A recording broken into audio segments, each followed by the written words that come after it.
Good morning. My name is Vanaja. I'm the clinical instructor for the cardiac ICU pediatric. So today my topic is going to be hemodynamic monitoring, but I will touch on the arterial and also CVP monitoring. So first of all, we will talk about the arterial pressure monitoring. What is the indication for arterial blood pressure monitoring? Because our patients are cardiac ICU patients, where we need them to have a very accurate blood pressure monitoring, and also post-operatively these patients will be on inotropic support, and also for the titration of the medications, and also these patients will be intubated, so we need like a frequent blood pressure monitoring. So arterial blood pressure monitoring is very accurate, and also there is a specific locations where we can insert the arterial line. For example, radial artery, femoral artery, axillary artery, and brachial artery. But the most common is the radial and also the femoral artery. So in the adult population, normally when we want to do the radial artery cannulation, you need to do a specific test. They call it Allen test. So you will instruct the patient to clench the fist, and also you will occlude the radial and also the ulnar artery. Then you will release the ulnar artery, and also you ask the patient to release the fist.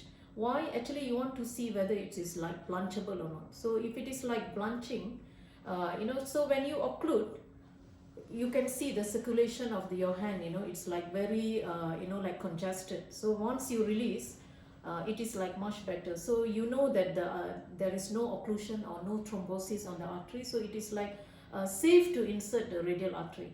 So we do these tests prior to the insertion, so that we know that there is no complication following the insertion.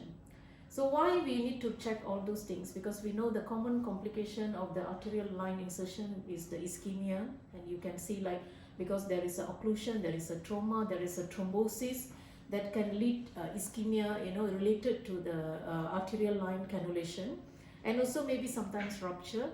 And most commonly in the pediatric population, because most of them, they will have a femoral artery, the most common one, the common complication, they will lose the pulse on the legs. So that's why it's very important for us to monitor the pulse and also all the pulses, because if you lost the pulse, that means there is some kind of thrombosis, and you need to notify the doctor so that they can start on heparin, or either they will remove the arterial line and they can put it in some other places.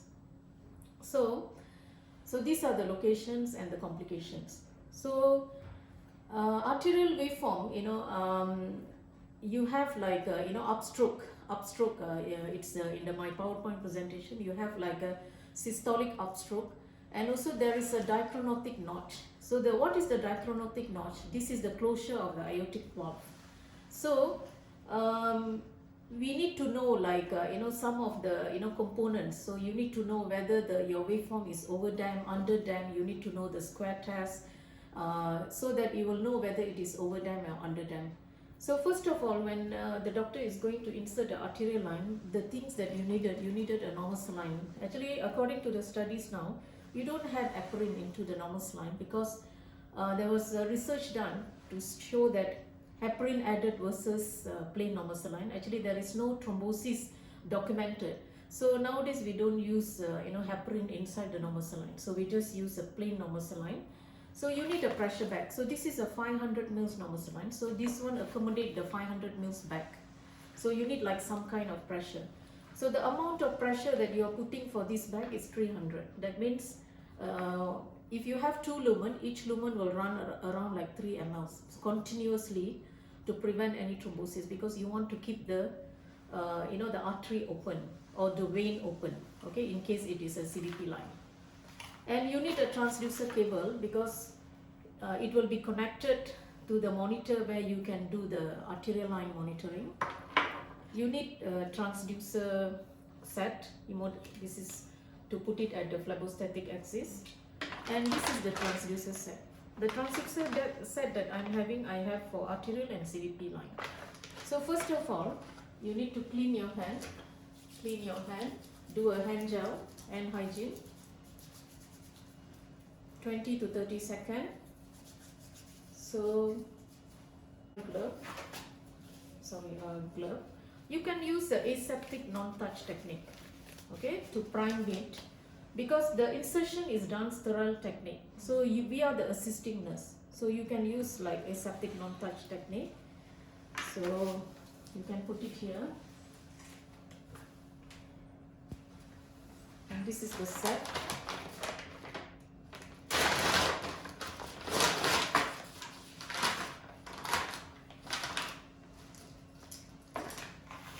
You put the back, later you can.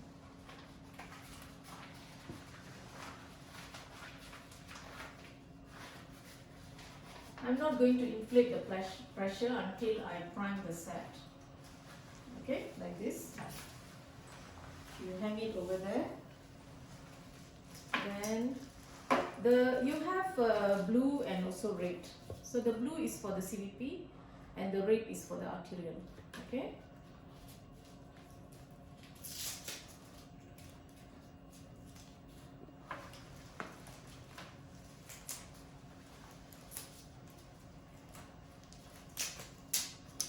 So normally when the doctors already inserted the line and they will tell us, okay, prime the set. So I'm going to prime here. Okay. Now I'm going to inflate. I'm going to put it like 300.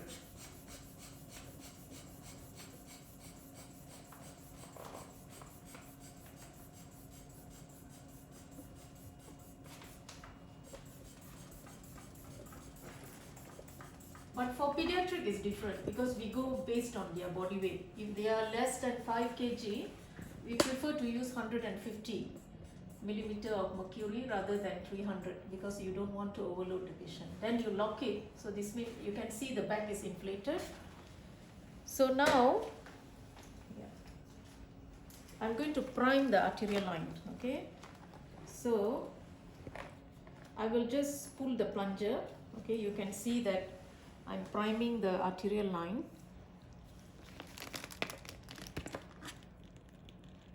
Okay. So that there is no air bubbles.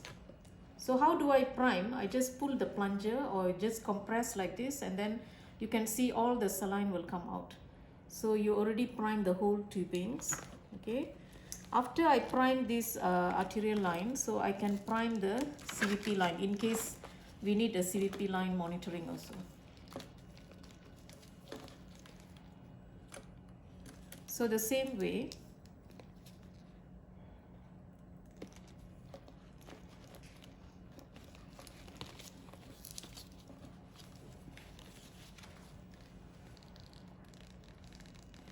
so I already primed the arterial line, I already primed the central line, sorry, the arterial line and also the CVP monitoring. Okay.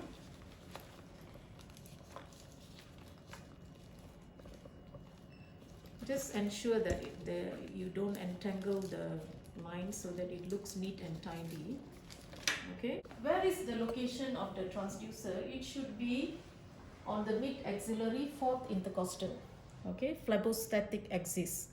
Why particularly fourth intercostal? Because it's correlate with the location of our heart. So it should not be too low, it should not be too high. It should be at the same level. Okay, so that you will have an accurate blood pressure monitoring. Let's say you put it higher up, so the pressure will not be accurate, or lower. So if you put higher, the pressure will be lower. If you put too low, it will be like higher. So you have to put it at the same location. So you're going to put in the CVP for the CVP. This is just like a label. And for this one will be connected to the CVP line. And this will be connected to the transducer.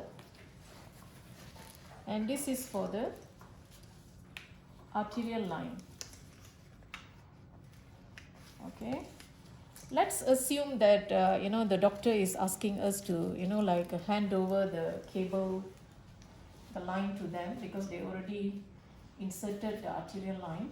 So you will give it to them in a sterile way because they will be in a sterile method. So you just do the aseptic non-touch technique. You just flush it and also it will be connected. Assume that it is connected to the patient. Okay, and the cable I'm going to connect here. Okay, then back to the arterial cable. Then you go to the monitor setup, and then you go to the screen setup. Then there is the arterial line, because this is not a real patient, so we cannot see the arterial waveform because this is only a demo. So you just connect arterial, then you can see the arterial waveform on the monitor. Okay, so just assume that this is the level. So whenever you put in the line, you need to do a zeroing. How do you do the zeroing? I will close to the patient. This is the area that is going to the patient. I will open to the air. Okay, then I will go to the monitor and press zero all pressure. So when I zero all the pressure, then I will try to expel some air out. Actually, why? Actually, I'm eliminating the atmospheric pressure. And zeroing is very important because this is the one calibration. When I'm supposed to do the zeroing, whenever you turn the patient at the beginning of the shift, and also whenever like you have like like not a normal blood pressure, you need to do the zeroing. So after you do the zeroing, close the stopcock and also open it back to the patient, and you will be seeing the arterial waveform on the monitor. So what is my nursing responsibility when the patient has an arterial line? I have to ensure that the line is flushed every hour with 3 ml, because my pressure, I put the pressure around 300.